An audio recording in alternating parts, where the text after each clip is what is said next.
Hi, my name's James Taylor, and one of the questions I'm asked a lot is about how the creative process works. What is the creative process, and maybe what are the different steps in the creative process? One of the easiest ways to explain the creative process is what we call the 5 stages. Now, there's a bunch of different concepts and different ways you can describe the creative process, but this is probably the one that's the most kind of straightforward. And I should preface this by saying, even though I'm going to be talking to you through as a linear process, in reality it's actually an iterative process. So you'll be going back and forth between these different stages, these 5 stages. So having said that, the first stage in the creative process is this idea of preparation. This is that classic stage where you're absorbing a lot of information. You're thinking about an area that you're wanting to come up with a new idea in. And you're really just trying to absorb as much information as possible. So if you're an author, you're reading the writings by lots of other authors, maybe around this area. If you're a musician and you're thinking about doing an album with a certain kind of style, a certain kind of sound, then you're researching and listening to lots of records by artists to get that kind of level of inspiration. If you're an entrepreneur, you're out there looking at finding really cool businesses, cool ideas other entrepreneurs have kind of created as well. If you're an artist, you're going around galleries, you're looking at books, getting that level of inspiration. This preparation stage is one of the areas where you'll probably devote a lot of your time. In the 5 stages of the creative process, you end up spending most of your time at the start, the first stage, and the 5th stage, the last stage. With all these stages, there tends to be better environments in which to do them.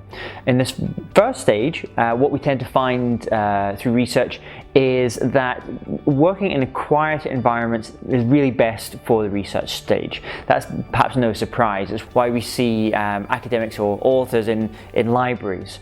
It's why we see musicians, headphones on, listening to and getting inspiration from other artists. We then move to the next stage, which is this idea of incubation. And this is where you start to let your kind of subconsciousness do the heavy lifting. I mean, the first stage you've probably been absorbing lots of information. At this second stage of incubation, you kind of want to let it percolate. You want to put a lot of these things to the back of your mind. And you often hear of authors kind of writing maybe a first draft of a manuscript, or even just starting to maybe map out some ideas for a manuscript, and then putting it in the drawer and leaving it for a while and then coming back to it a couple of weeks later. In the incubation stage, there's no specific time that you need to give the incubation stage. For some people and for some ideas, it's going to be you're going to sleep on it. That's the incubation stage. You're just thinking it, you wake up the next morning, boom, the idea is there. For other people and for other ideas, if it's bigger problems, bigger creative concept innovations that you're kind of coming up with, it could take days or weeks or months to just let that stuff percolate in the background. There are ways of actually accelerating the incubation stage, and I'll talk about those in other videos. So we then move to the 3rd stage, and this is the stage that most of the public think is the creative stage. This is the bit they think this is what creativity is all about, and actually it's, in terms of time, it's the smallest part, and it's called the insight stage. With the insight stage, it's the classic aha moment, it's the eureka moment. You're sitting in the bath and coming up with that great idea. And something that research has shown is if you want to increase the these insights, they happen most often when you're doing some kind of low-level activity. So it could be out walking. It could be in the shower. A number of people I speak to, that's where they come up with their best ideas, is in the shower. I won't bore you with the reasons behind this in terms of what's going on in the brain, but if you want to get those levels of inspirations, just do a little bit of low-level activity. If you're maybe stuck in a rut, you've got a creative block of some sort, then go out, go walking, go out into nature. This is where I talk about different environments having different effects at different stages. So you've had that insight, or what is often more like you've had maybe a couple of insights around an area that you're thinking about. So we need to move to the next stage, and this is a really critical stage. This is the evaluation stage. The evaluation stage is where you kind of put on a different hat and you actually have to be self-critical of those ideas. Because for most creative people, coming up with ideas is usually not a problem. When I speak to entrepreneurs, coming up with new business ideas, they're having 10 a day. That's not the challenge for them. The challenge for them is this next stage, which is evaluating. So a couple of pointers here. The first one is you probably want to get some feedback from outside, i.e., your peer group. You have to be very careful when you're selecting a group from which to get feedback, because it can easily crush your natural creativity if you go to someone with an idea and they just say that will never work. I come from a part of the world where often when you go to people and say, I've come up with this idea, this concept, the first thing out of their mouths is like, that'll never work. I was very fortunate to then go and live in California and work in Silicon Valley, and usually if I came up with an idea, I spoke to my peers, they would say, that's interesting, but what about if you did this or that? And so they give useful feedback, they give valuable criticism to an idea.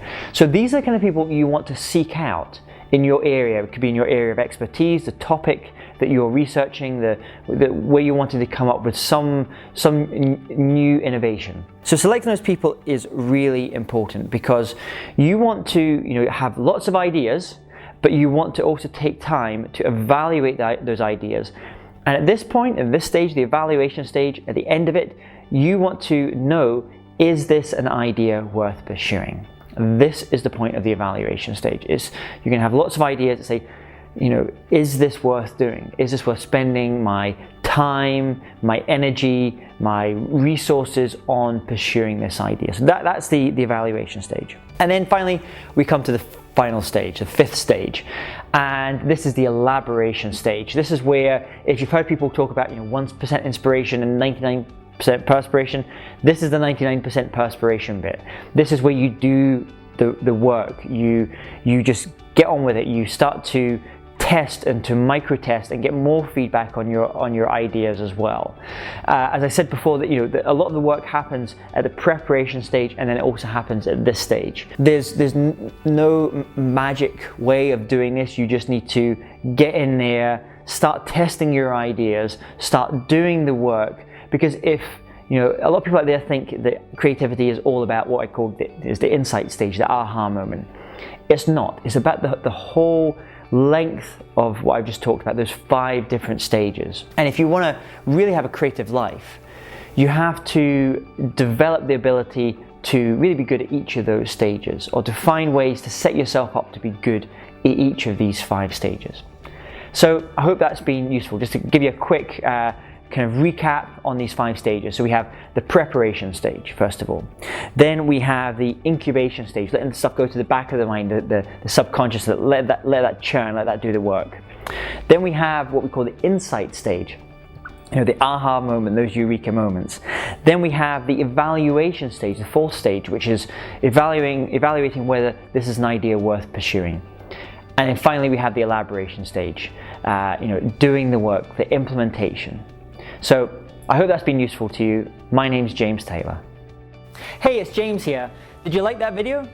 If so, I'd love to continue the journey, and there's 3 ways you can do that. Firstly, you can click on the subscribe button, and this will subscribe you to my YouTube channel, where you get the weekly updates, weekly video updates.